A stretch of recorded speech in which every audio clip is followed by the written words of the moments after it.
Democracy faces its deepest crisis not from external enemies, but from a paradox I've observed for decades. The very freedoms that make democracy possible can be weaponized to destroy democratic discourse itself.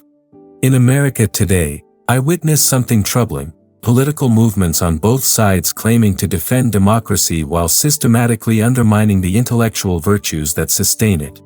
This isn't merely partisan conflict, it's the emergence of what I call democratic fundamentalism, the belief that electoral victory justifies any means, including the destruction of the pluralistic culture democracy requires. Through 70 years of observing how democratic societies navigate crises, I've seen this pattern before. The question isn't whether democracy will survive, it's whether Americans will choose the difficult path of intellectual independence over the seductive certainties of ideological thinking. Let me show you how this paradox unfolds, why it threatens America's democratic future, and what citizens can do to resist it. Chapter 1: The Corruption of Democratic Language. The first sign of democratic decay isn't violence or censorship, it's the systematic corruption of political language itself. In contemporary America, I observe how terms like democracy, freedom, and justice have become empty vessels filled with partisan content. Each side claims exclusive ownership of democratic legitimacy while treating their opponents as threats to democracy itself.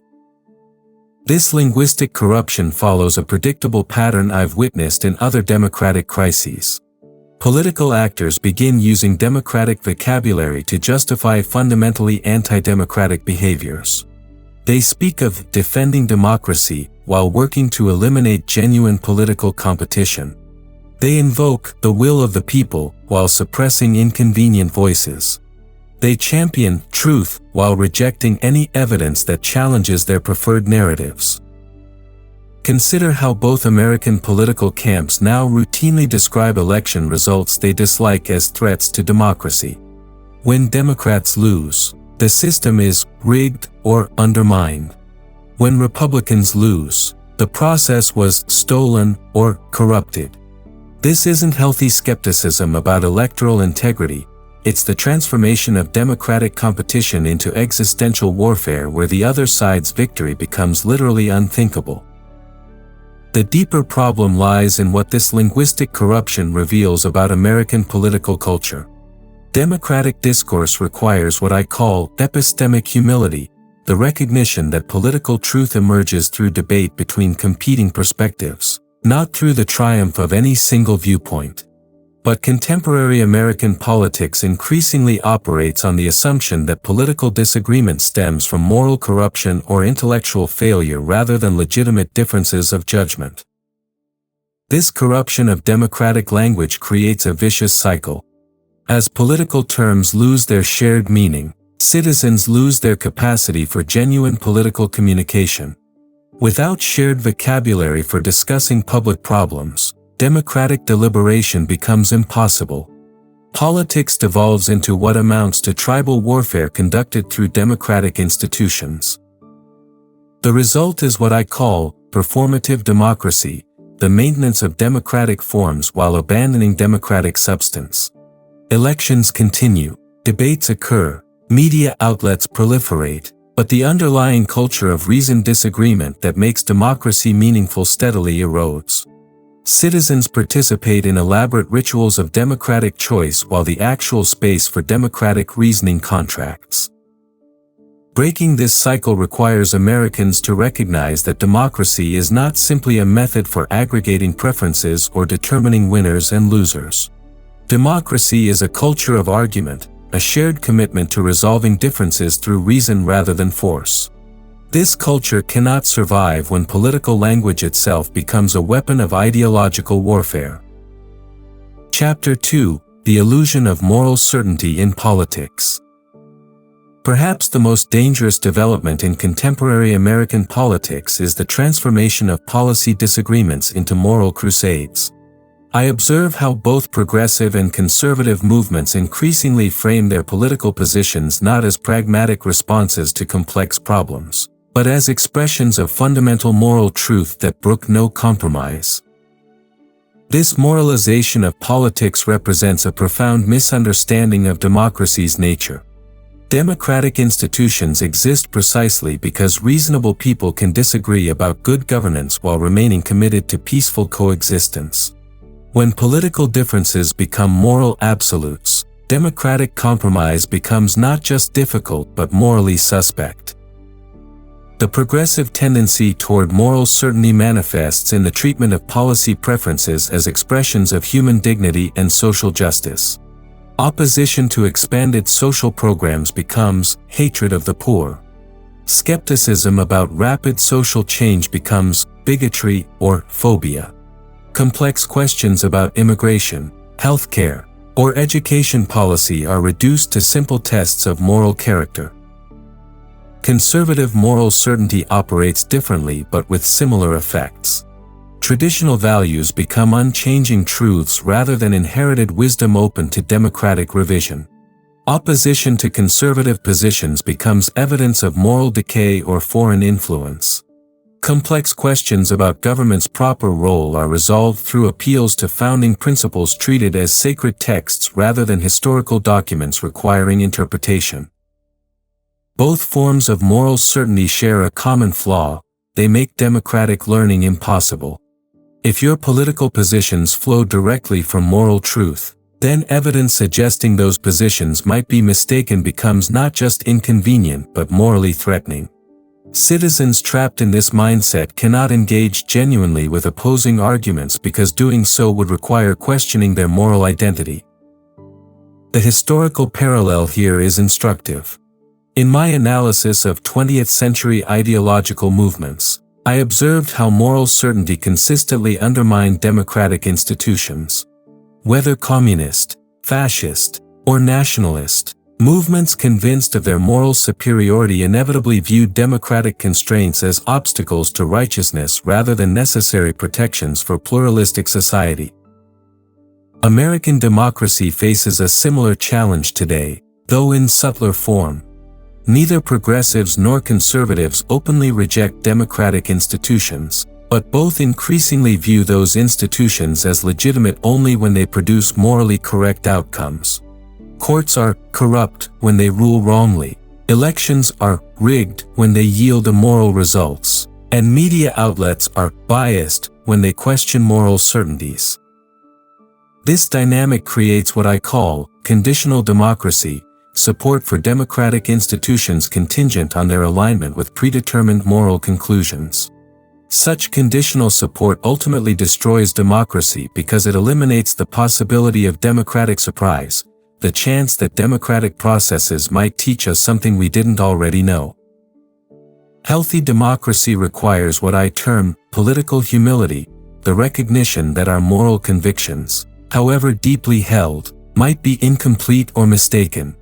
This doesn't mean abandoning moral judgment in politics, but rather understanding that democratic institutions exist to help us discover moral truth through collective reasoning rather than to implement predetermined moral certainties. The path forward requires Americans to rediscover the distinction between moral conviction and political wisdom. We can hold strong moral beliefs while remaining open to democratic learning. We can pursue justice while accepting that our understanding of justice might evolve through democratic engagement with others. Chapter 3: How Information Abundance Creates Democratic Ignorance. Democracy requires informed citizens, but I observe a peculiar paradox in contemporary America. Unprecedented access to information coincides with declining capacity for democratic reasoning. This isn't simply about fake news or partisan media, it's about how information abundance itself can undermine the intellectual virtues democracy requires. The traditional problem of democratic information was scarcity. Citizens lacked access to relevant facts about public policy, candidate positions, or government performance. Democratic theorists worried about how to ensure sufficient information flow to enable meaningful democratic choice. Today's problem is different: information overload in an environment where citizens lack reliable methods for evaluating competing claims. The result is not democratic enlightenment but what I call confirmation bias at scale, citizens selecting information that reinforces existing beliefs while avoiding challenges to their preferred narratives. Consider how Americans now consume political information. Rather than encountering diverse perspectives through shared media institutions, citizens increasingly inhabit customized information environments designed to maximize engagement through emotional resonance. Social media algorithms learn what content keeps users active and provide more of the same, creating feedback loops that reinforce rather than challenge existing beliefs. This technological transformation interacts with deeper changes in American intellectual culture. Traditional institutions that once served as information intermediaries, newspapers, universities, religious organizations, have lost their authority to filter and contextualize information. Citizens are left to navigate complex policy questions without institutional support for distinguishing reliable from unreliable sources. The result is what appears to be democratic participation but actually represents its opposite: citizens making political choices based on systematically distorted information. They engage with political content constantly but lack the intellectual frameworks necessary for genuine democratic reasoning. Pause here and consider your own information consumption. How often do you encounter political arguments that genuinely challenge your existing beliefs? How do you distinguish between reliable and unreliable sources? What intellectual habits help you resist confirmation bias when evaluating political claims? The democratic consequences extend beyond individual citizens to collective decision-making. When large portions of the population operate with fundamentally different factual assumptions about basic policy questions, democratic deliberation becomes impossible.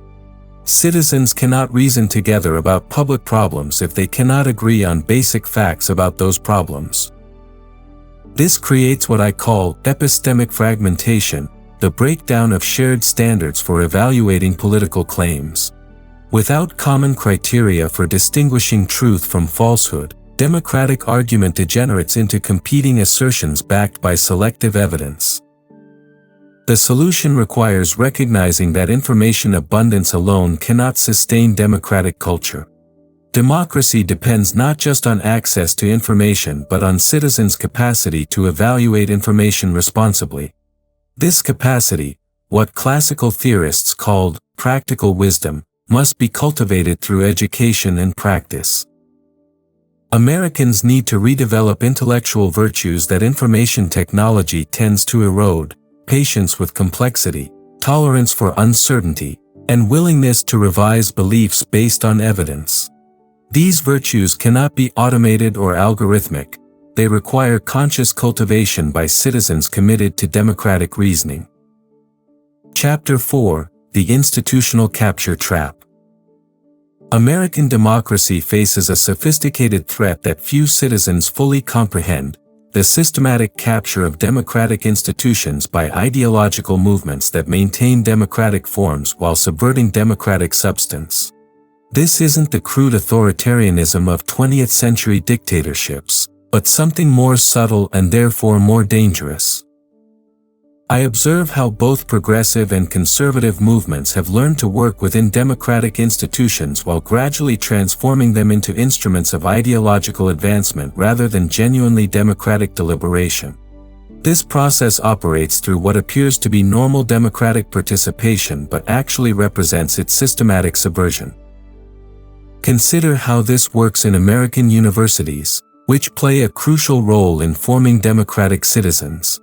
Rather than eliminating academic freedom directly, ideological movements capture hiring processes, curriculum committees, and administrative structures. They maintain the language of academic inquiry while systematically excluding perspectives that challenge preferred narratives. The result is institutions that look academically diverse but actually operate as ideological monocultures. Similar dynamics operate in media organizations, where the forms of journalistic inquiry persist alongside increasingly partisan approaches to news gathering and presentation. Professional norms of objectivity and balance are redefined to align with ideological goals rather than genuine efforts to inform public debate. Even more troubling is the capture of legal institutions through strategic litigation and judicial selection processes designed to produce predetermined outcomes rather than principled legal reasoning. Courts maintain their formal independence while increasingly functioning as extensions of partisan political strategies. This institutional capture creates what I call democratic theater, elaborate performances of democratic participation that mask the systematic elimination of genuine democratic choice. Citizens vote, debate, and organize politically, but the institutional frameworks supposed to facilitate democratic reasoning have been transformed into instruments of ideological enforcement. The process succeeds because it exploits democracy's own openness and procedural fairness. Democratic institutions assume good faith participation by citizens committed to democratic values. They lack effective defenses against actors who use democratic procedures to advance fundamentally anti-democratic goals. Historical parallels illuminate this danger. Weimar Germany's collapse resulted not from external conquest but from the systematic exploitation of democratic institutions by movements committed to destroying democracy from within. They won elections, formed governments, and passed laws, all while methodically eliminating the pluralistic culture democracy requires. American institutional capture operates more gradually but follows similar logic. Rather than rejecting democracy openly, ideological movements redefine democracy to exclude their opponents. They speak of real democracy or genuine representation, while working to ensure democratic institutions serve only their preferred constituencies. The defense against institutional capture requires what I call institutional vigilance, citizens' active commitment to preserving the democratic character of democratic institutions. This means evaluating institutions not just by their formal procedures but by their actual contribution to democratic deliberation. Citizens must ask, do these institutions facilitate genuine debate between competing perspectives, or do they systematically exclude certain viewpoints? Do they help citizens reason about complex public problems, or do they manipulate citizens toward predetermined conclusions? Do they serve the public interest in democratic self-governance, or do they advance particular ideological agendas? Such vigilance requires citizens capable of distinguishing between democratic and anti-democratic uses of democratic institutions. This capacity cannot be taken for granted. It must be cultivated through civic education that emphasizes democratic principles rather than partisan objectives. The stakes are enormous. Once democratic institutions are fully captured by ideological movements, the formal restoration of democracy becomes nearly impossible because the very institutions supposed to facilitate democratic change have been transformed into barriers to genuine democratic participation. Chapter 5: The Participation Paradox, When Engagement Undermines Democracy. Here's a disturbing paradox I've observed in contemporary American politics. Increased political participation often correlates with decreased democratic quality. More Americans than ever engage with political content, attend rallies, donate to campaigns, and express political opinions, yet democratic discourse continues deteriorating. This suggests that participation alone cannot sustain democratic culture. The problem lies in what I call pseudo-participation, political activity that resembles democratic engagement but actually undermines the intellectual virtues democracy requires. Citizens mistake emotional expression for reasoned deliberation, ideological mobilization for civic engagement, and partisan activism for democratic participation. Consider the typical American's political day, consuming partisan media that confirms existing beliefs, sharing political content designed to outrage rather than inform, and engaging in online discussions that function more like tribal rallies than genuine debate. This looks like democratic participation but actually represents its opposite, systematic avoidance of the intellectual challenges genuine democracy requires. Real democratic participation demands what classical theorists called civic virtue, the capacity to consider public problems from perspectives broader than one's immediate interests or tribal affiliations. It requires patience with complexity, tolerance for disagreement, and willingness to revise opinions based on evidence and argument. Contemporary American political culture systematically discourages these virtues. Partisan media rewards emotional intensity over analytical rigor. Social media algorithms amplify content that generates strong reactions rather than thoughtful reflection. Political organizations mobilize supporters through fear and anger rather than reasoned persuasion. The result is hyperactive political engagement that actually weakens democratic institutions. Citizens participate enthusiastically in political processes while lacking the intellectual capabilities necessary for democratic self-governance. They vote without understanding policy implications, organize without considering alternative perspectives, and advocate without genuine commitment to democratic reasoning. This pseudo-participation creates dangerous feedback loops. Politicians respond to citizens' emotional intensity rather than their reasoned judgments, leading to increasingly polarized and simplistic political discourse. Media organizations cater to audiences seeking confirmation rather than information, accelerating the decay of shared factual foundations for democratic debate.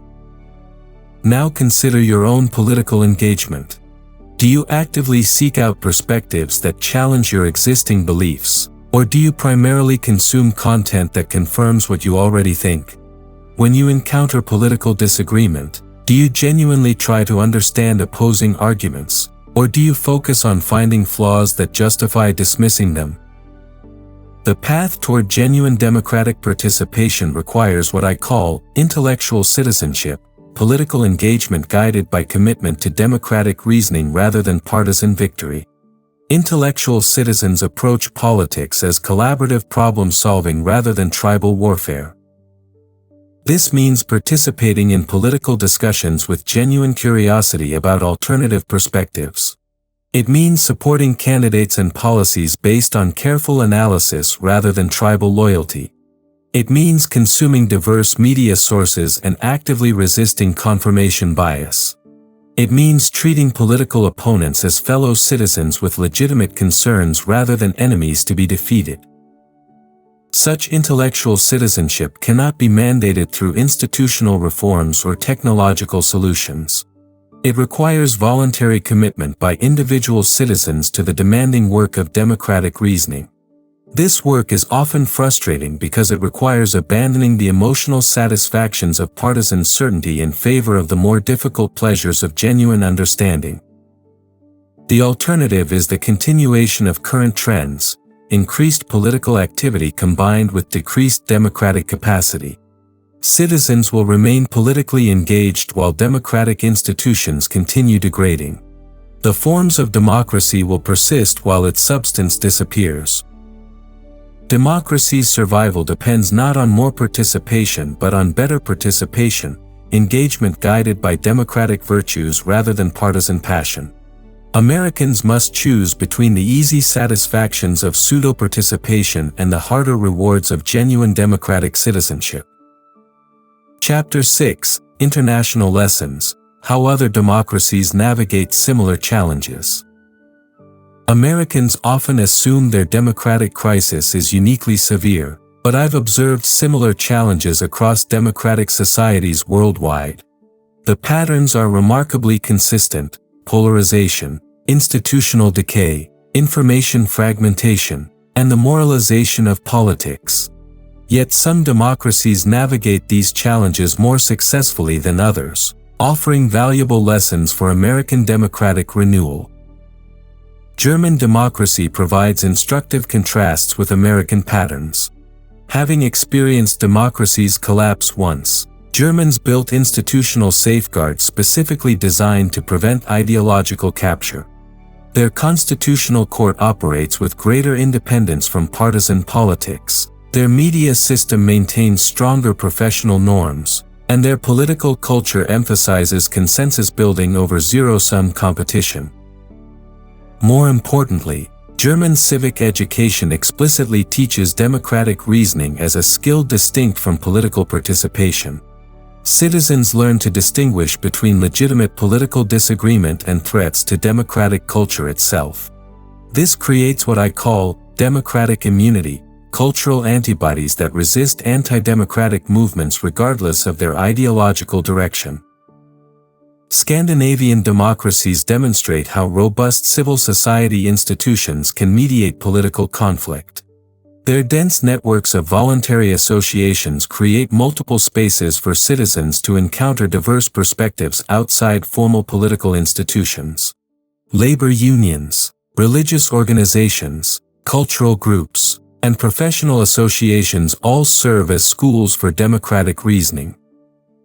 These intermediate institutions perform crucial democratic functions that American society increasingly lacks. They teach citizens to negotiate differences through reasoned argument rather than power struggles. They create shared experiences across political divides.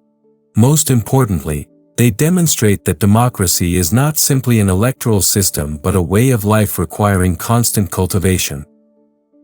French democracy, despite its instability, offers lessons about intellectual independence in political culture. The tradition of intellectual engage, the committed intellectual who maintains critical distance from all political movements, provides a model for citizens seeking to participate in politics without surrendering their capacity for independent judgment. This tradition recognizes that democracy requires citizens capable of criticizing their own political allies when necessary. American political culture increasingly punishes such independence, treating criticism of one's own side as betrayal rather than democratic virtue. Other democracies better understand that loyal opposition includes opposition to one's own movement when it abandons democratic principles. Canadian federalism demonstrates how institutional design can channel conflict constructively rather than destructively.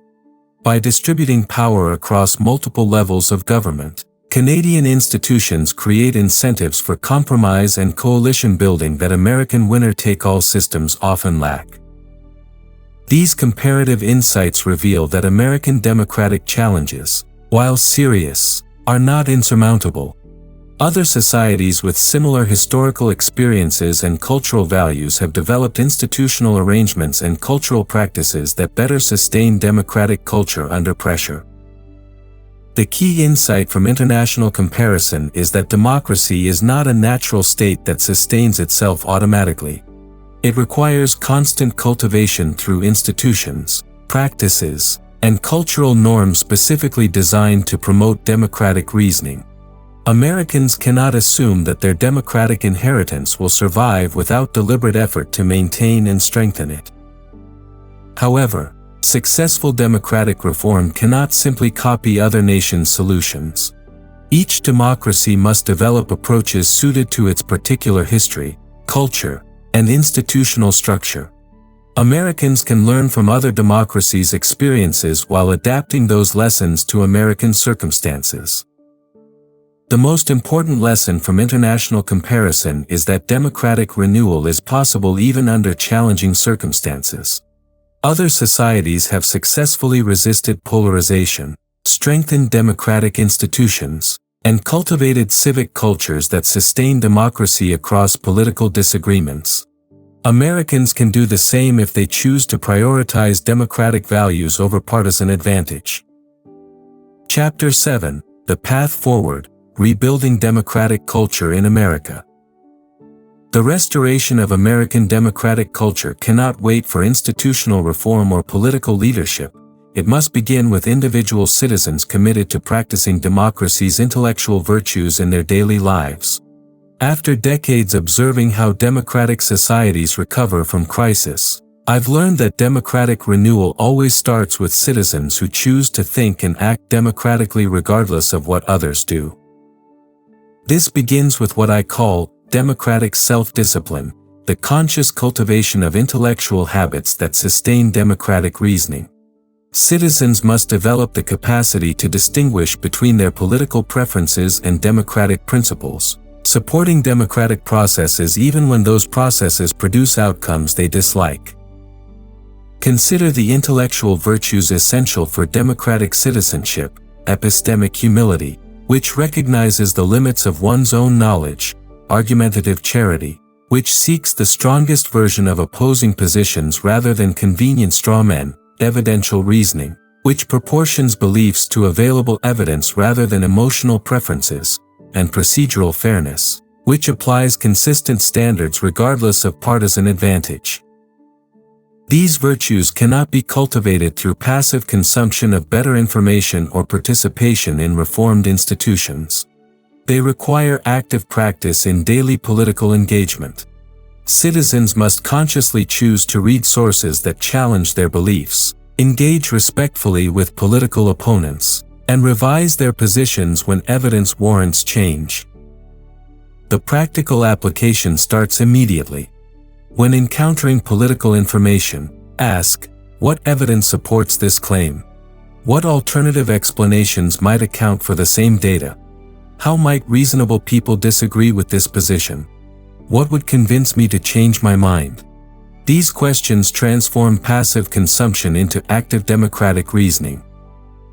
Democratic renewal also requires rebuilding spaces for genuine political conversation across ideological divides. Americans need institutions that bring together citizens with different political perspectives for sustained engagement with complex public problems. These might include citizen assemblies, deliberative polling exercises, or community forums designed to promote understanding rather than persuasion. Such spaces must operate according to democratic rather than partisan logic. Participants engage to learn rather than win, to understand rather than defeat opponents, and to solve problems rather than score points. This requires facilitation by people committed to democratic values rather than ideological advancement. Educational institutions play crucial roles in democratic renewal, but not through partisan advocacy disguised as civic education. Schools and universities must teach democratic reasoning as a distinct skill set involving critical thinking, perspective taking, evidence evaluation, and argument construction.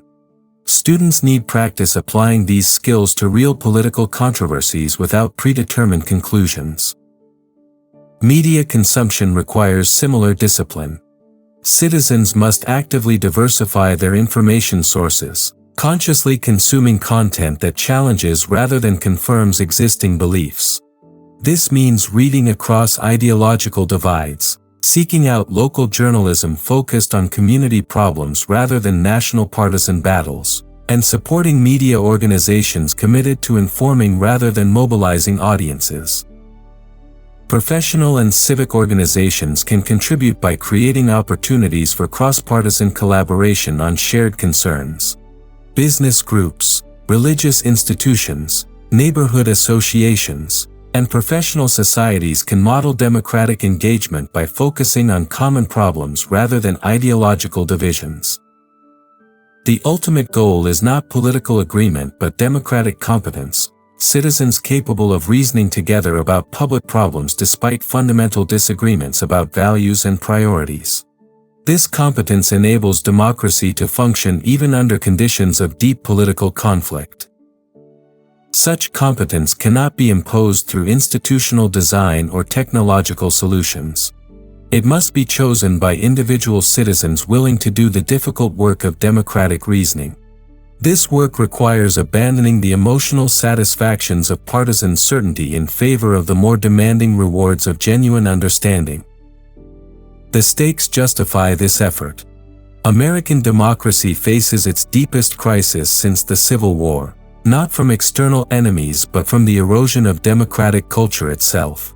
Citizens who choose to practice democratic virtues in their daily lives can begin reversing this erosion regardless of what political leaders or institutions do. Democracy's future depends on whether enough Americans will make this choice. The alternative is the continued deterioration of democratic culture until the forms of democracy persist without democratic substance.